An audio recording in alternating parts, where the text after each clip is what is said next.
नमस्कार, मैं रिक्की मिश्रा स्वागत करता हूं आपका मेरे इस चैनल कुंडली विचार में। तो जो पहला वीडियो था आपने देखा था और उस वीडियो में मैंने बेसिकली कुंडली के बारे में कि कुंडली क्या है उसके बारे में चर्चा की थी।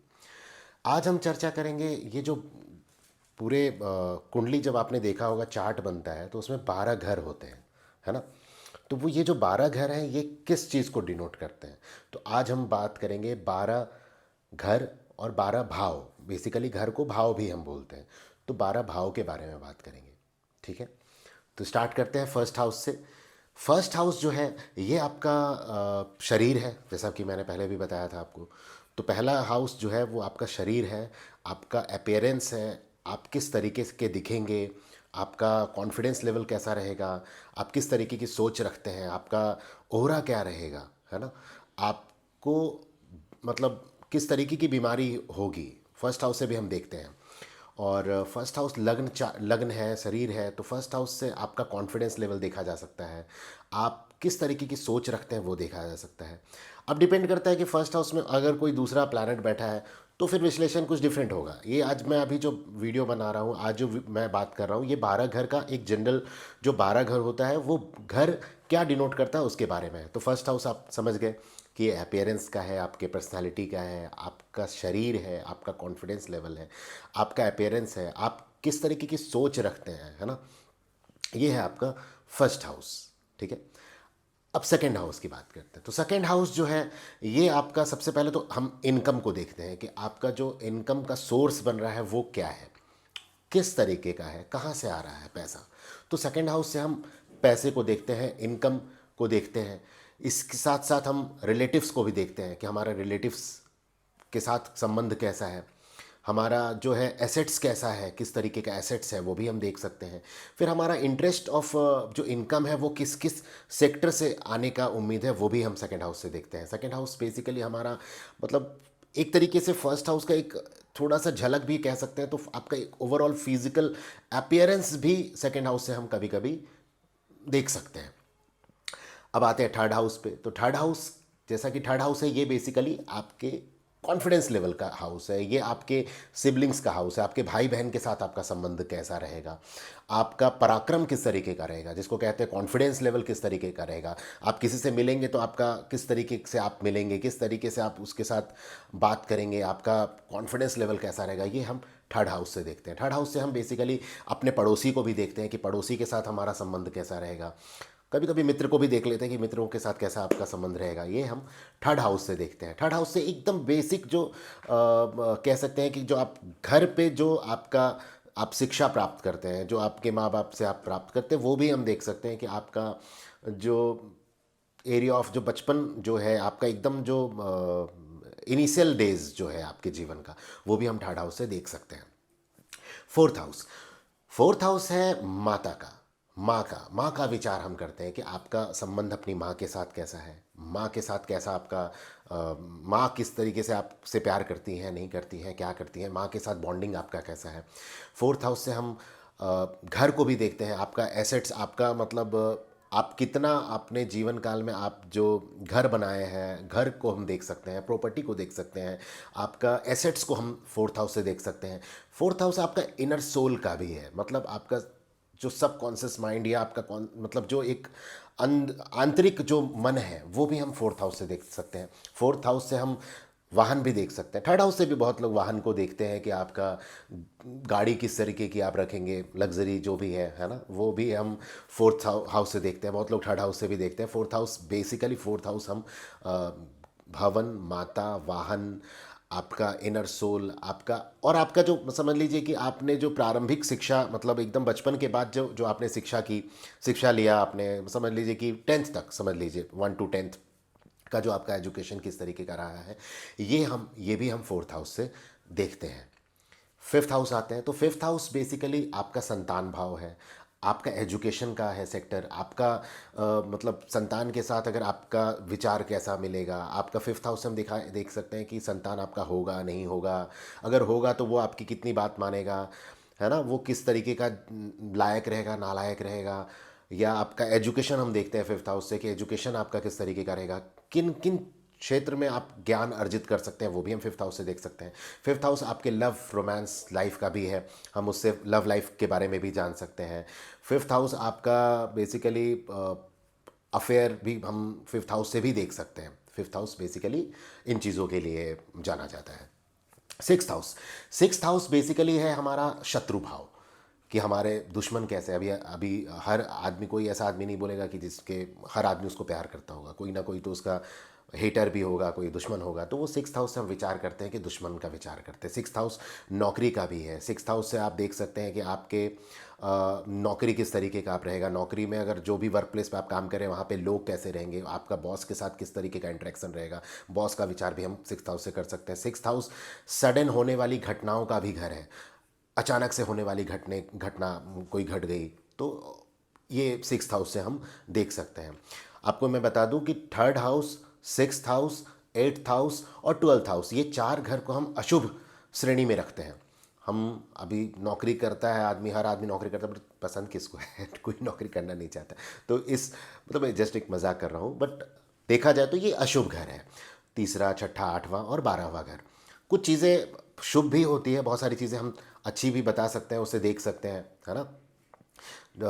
अब आते हैं हम सेवन्थ हाउस पे। तो सेवन्थ हाउस से हम विचार करते हैं पार्टनरशिप का। आपका लव पार्टनरशिप, आपकी शादी, आपका जो भी शादी का जो घर है बेसिकली हम सेवन्थ हाउस से देखते हैं। आपका सेक्स लाइफ भी हम सेवन्थ हाउस से देखते हैं। सेवन्थ हाउस से हम देखते हैं कि पत्नी का विचार करते हैं कि पत्नी किस तरीके की मिलेगी, उसके साथ आपका संबंध कैसा रहेगा। आपका हम सेवन्थ हाउस से हम लाइफ बिजनेस पार्टनरशिप को भी हम देखते हैं। आपका पार्टनरशिप, आप बिजनेस कर सकेंगे या नहीं करेंगे, बिजनेस अगर करते हैं तो आपका पार्टनर के साथ किस तरीके का रिलेशन रहेगा। Seventh house any kind of partnership अगर हम देखें तो वो हम सेवन्थ हाउस से देखते हैं। अब हम आते हैं eighth house. Eighth house basically कालपुरुष की कुंडली में हम एट्थ हाउस मृत्यु को डिनोट करते हैं। मृत्यु वैसे तो हम अभी देखा जाए तो आगे जब मैं वीडियो बनाऊंगा तो आपको बताऊंगा कि सेवन्थ हाउस भी मृत्यु का कारक है। Twelfth, second house, seventh house and eighth house का कंबाइंड कैलकुलेशन से हम मृत्यु प्रिडिक्ट कर सकते हैं। But eighth house is all about कि ये आपका मृत्यु का घर है, लंबी बीमारी का घर है, रहस्यों का घर है।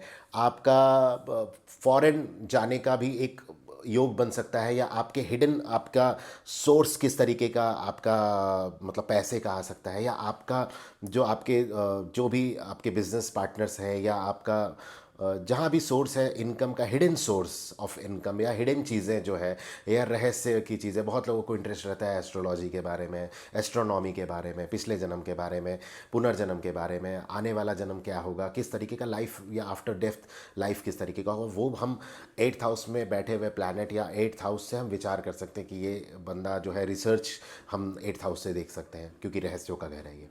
नाइन्थ हाउस है आपके पिता का, आपके भाग्य का, आपके सम्मान का, आपके आत्मसम्मान का, आपका फेम का भी घर है नाइन्थ हाउस। नाइन्थ हाउस से बेसिकली हम देख सकते हैं कि किस सेक्टर में आप फेम हो, आप गेन कर सकते हैं, आपका नाम किस तरीके का होगा, ये हम नाइन्थ हाउस से विचार करते हैं। टेंथ हाउस जो है ये हमारा वर्क प्लेस है। टेंथ हाउस बहुत लोग पिता का घर भी मानते हैं, बहुत लोगों का मानना है, बट मेरा ये मानना है कि टेंथ हाउस से हम बेसिकली आपका जो कार्य क्षेत्र है या आपका जो वर्क प्लेस है, आप किस तरीके की वर्क प्लेस पे आप काम करेंगे या कौन सा ऐसा काम करेंगे जिससे आपके जीवन में आप उन्नति कर सकते हैं, वो टेंथ हाउस से हम देख सकते हैं। Tenth house is all about your work place, है ना। वहाँ पे अगर कोई प्लैनेट बैठा है, वो शुभ है, अशुभ है, किस अवस्था में है, क्या है, तो उससे हम विचार कर सकते हैं कि टेंथ हाउस में जो आपका वर्क प्लेस है वहाँ पे आपके लोग किस तरीके के मिलेंगे, कैसे रहेंगे, उनके साथ आपका तालमेल कैसा रहेगा, ये हम टेंथ हाउस से देखते हैं। अब हम आते हैं 11वें भाव पे। 11वां भाव जो है या 11वां घर जो है, ये है लाभ भाव। लाभ मतलब हर तरीके का लाभ, कि अपने समझ लीजिए कि आपने, आपके पिता या आपके दादाजी ने, या आपको प्रॉपर्टी, जब आप किसी घर में जन्म लेते हैं तो आपको एक, आपका एक वेल्थ, आप एक समझ लीजिए कि आप एक बहुत मल्टी मिलीनियर के यहाँ जन्म लिया, तो वो भी 11th हाउस है, आपका लाभ भाव है। या आप जो इनकम कर रहे हैं वो कितना सेव हो रहा है, वो भी 11th हाउस है। 11th हाउस से हम दोस्तों का भी विचार कर सकते हैं। 11th हाउस से हम देख सकते हैं कि किस तरीके से हम पैसा, जो हमारा मतलब जो सेविंग्स है, या जैसे समझ लीजिए कि कोई शेयर मार्केट में काम करता है, अगर शेयर मार्केट में सडन गेन भी आप कह सकते हैं कि लाभ भाव, अचानक से होने वाला लाभ, वो भी हम 11th हाउस से देख सकते हैं। अब 11th हाउस के बाद आता है लास्ट हाउस, जिसे हम कहते हैं 12th house. 12th house is all about खर्च, व्यय, हॉस्पिटल, विदेश यात्रा, आपका पुनर्जन्म का विचार हम कर सकते हैं 12th हाउस से।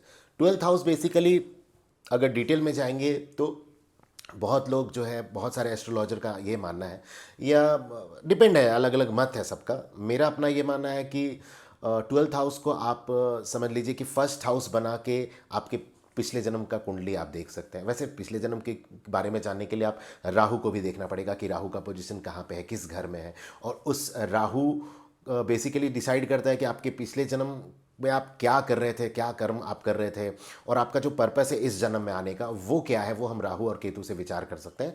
12th house is all about आपका लॉस, आपका खर्च, आपका व्यय, आपका आपके हिडन रिलेशनशिप हम 12th हाउस से देख सकते हैं। 12th हाउस ये है कि आप जो 11th हाउस में जो अर्न कर रहे हैं, 12th हाउस में आप उन चीज़ों को क्या, किस चीज़ में खर्च कर रहे हैं, क्या कर रहे हैं, इन चीज़ों के ऊपर है कि 12th हाउस।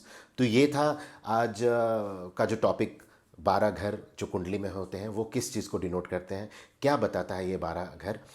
एस्ट्रोलॉजी में इतना ही नहीं है, बहुत कुछ है। हर घर पे कोई भी प्लैनेट, जो भी प्लैनेट बैठता है उसके आधार पे हम विश्लेषण करते हैं कुंडली का, कि फर्स्ट हाउस से लेके 12th हाउस में। अब इतना ही नहीं है, 12th हाउस में ये जो 12 घर है, ये 12 घर में कौन कौन से प्लैनेट बैठे हैं, कितने, कोई 2 मित्र प्लैनेट बैठा है या शत्रु प्लैनेट एक साथ बैठा है। अब वो प्लैनेट में जो भी घर में, जैसे फर्स्ट हाउस में अगर समझ लीजिए कि वृश्चिक लग्न का अगर फर्स्ट हाउस है, अब वहाँ पे अगर समझ लीजिए कि कोई बुध बैठ गया, तो मंगल, वृश्चिक लग्न का जो मालिक है वो मंगल है। अब बुध के बैठने से क्या हो गया, बुध अति शत्रु है उसका। अब देखेंगे कि मंगल और बुध में से पावरफुल कौन है, उसका डिग्री से हम देखेंगे कि पावरफुल कौन है, अवस्था से देखेंगे कि पावरफुल कौन है। उसके हिसाब से समझ लीजिए कि आपका वो घर है मंगल, आप मतलब आपके शरीर का घर है, लेकिन आपके शरीर को रूल करने के लिए एक और प्लैनेट आ गया बुध। अब वो दोनों में से पावरफुल कौन है वो हम उसके हिसाब से आकलन करते हैं। तो कुंडली इज़ ऑल अबाउट कि प्लेसमेंट ऑफ द प्लैनेट्स किस तरीके का है, युति क्या हो रहा है, योग क्या बन रहे हैं, इसके अलावा आपका जन्म दिन में है, रात में है, क्या है, ये बहुत डिटेल्ड है। तो इसीलिए मैं हर एक टॉपिक के ऊपर डिटेल वीडियो बनाने की कोशिश में लगा हुआ हूँ। तो आज का जो टॉपिक था हमारा 12th हाउस, 12 घर जो होते हैं कुंडली में वो किस चीज़ को डिनोट करते हैं। तो हम लोग मिलते हैं नेक्स्ट वीडियो में, तब तक के लिए लाइक, शेयर एंड सब्सक्राइब करना ना भूलें कुंडली विचार को। और आप अपना भविष्य जानने के लिए कमेंट कर सकते हैं। कुछ 5-6 जो लोग लकी लोग होंगे उनकी कुंडली का विश्लेषण मैं करूंगा और मैं उनको बताऊंगा कि उनके भाग्य में क्या लिखा हुआ है। तब तक के लिए नमस्कार, जय श्री महाकाल, जय माँ बगलामुखी। ऐसे ही अपना प्यार बनाए रखें। Thank you so much.